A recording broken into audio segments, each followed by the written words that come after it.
welcome to Medical Dialogues, your daily dose of health and medical news. I'm Mr. Zaman and here's what I bring to you all from the world of medicine.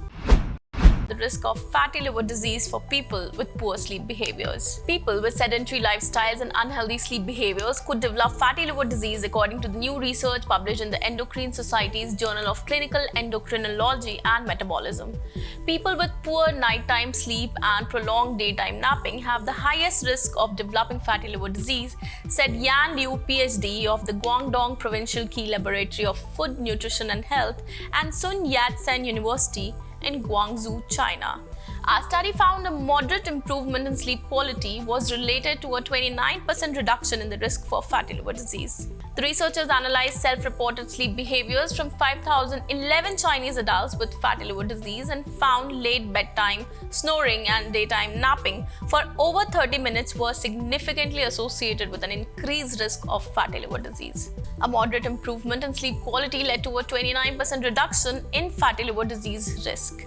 People with a sedentary lifestyle and central obesity experienced more prominent adverse effects from poor sleep quality than others. Our study provides evidence that even a moderate improvement in sleep quality is sufficient to reduce the risk of fatty liver disease, especially in those with unhealthy lifestyles, Liu said.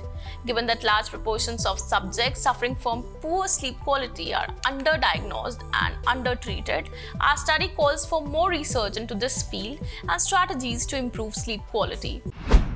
The joy of thinking about thinking. People consistently underestimate how much they would enjoy spending time alone with their own thoughts, without anything to distract them, according to research published by the American Psychological Association. The research was published in the Journal of Experimental Psychology. In a series of 6 experiments with a total of 259 participants, the researchers compared people's predictions of how much they would enjoy simply sitting and thinking with their actual experience of doing so. In the first experiment, they asked people to predict how much they would enjoy sitting alone with their thoughts for 20 minutes without being allowed to do anything distracting, such as reading, walking around, or looking at a smartphone. Afterward, participants reported how much they had enjoyed it.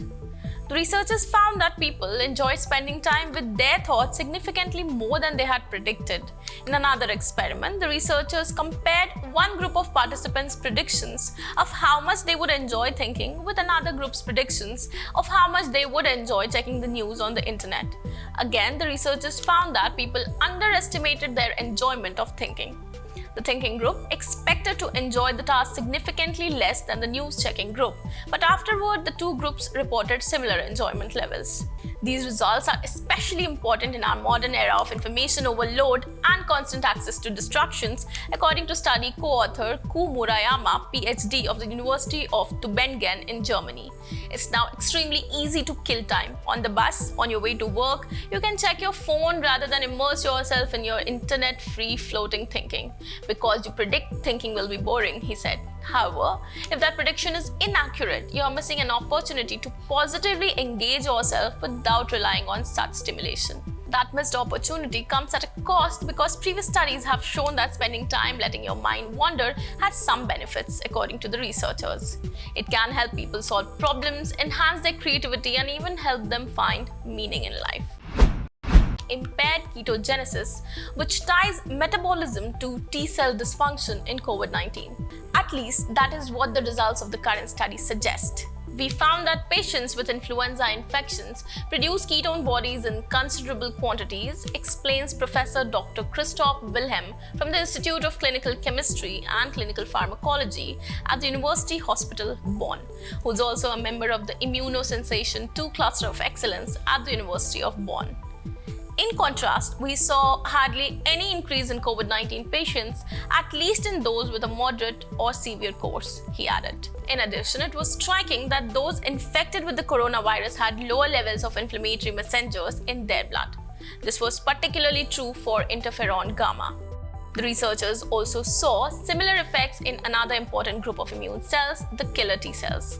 Apparently, the ketone bodies promote the function of mitochondria, metabolic powerhouses fueling the immune cells. This not only ensures improved energy production, but also provides molecules that are needed for interferon production. Without an adequate supply of ketone bodies, on the other hand, the killer T cells and helper T cells show signs of exhaustion, Bode explains. In this depleted state, they can no longer perform their function adequately. However, the researchers were able to revive the immune cells by placing diseased mice on a ketogenic diet, which is a diet low in carbohydrates and protein, or by administering ketone bodies directly. The results therefore also raised hope for new treatment options. It may be possible to increase the power of the body's own defenses through a targeted change in diet, says Wilhelm. However, the researchers expressly advised against self-experimentation with dietary supplements or diets. These could possibly do more harm than good.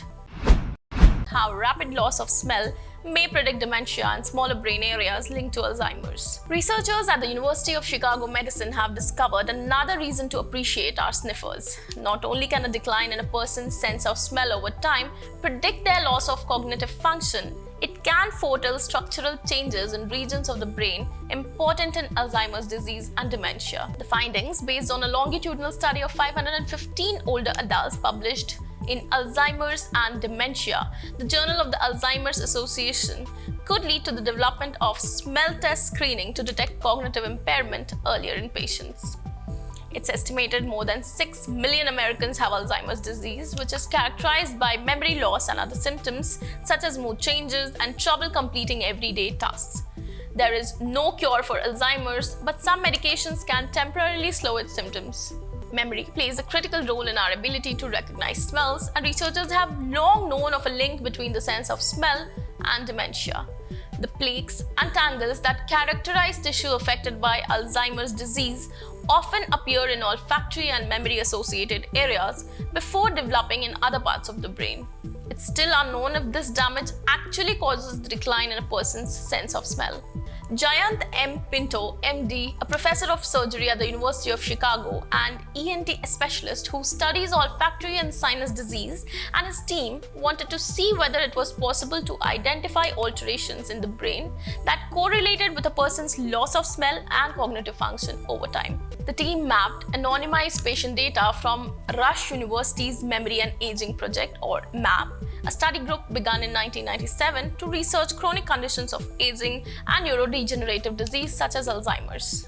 The UChicago medicine scientists found that a rapid decline in a person's sense of smell during a period of normal cognition predicted multiple features of Alzheimer's disease, including smaller gray matter volume in the areas of the brain related to smell and memory, worse cognition, and higher risk of dementia in these older adults. In fact, the risk of sense of smell loss was similar to carrying the APOE epsilon 4 gene, a known genetic risk factor for developing Alzheimer's. The changes were most noticeable in the primary olfactory regions, including the amygdala and entorhinal cortex, which is a major input to the hippocampus, a critical site in Alzheimer's disease. That's all for today. Stay tuned to Medical Dialogues for latest updates. Never miss a medical update from Medical Dialogues. Like, subscribe, and press the bell icon.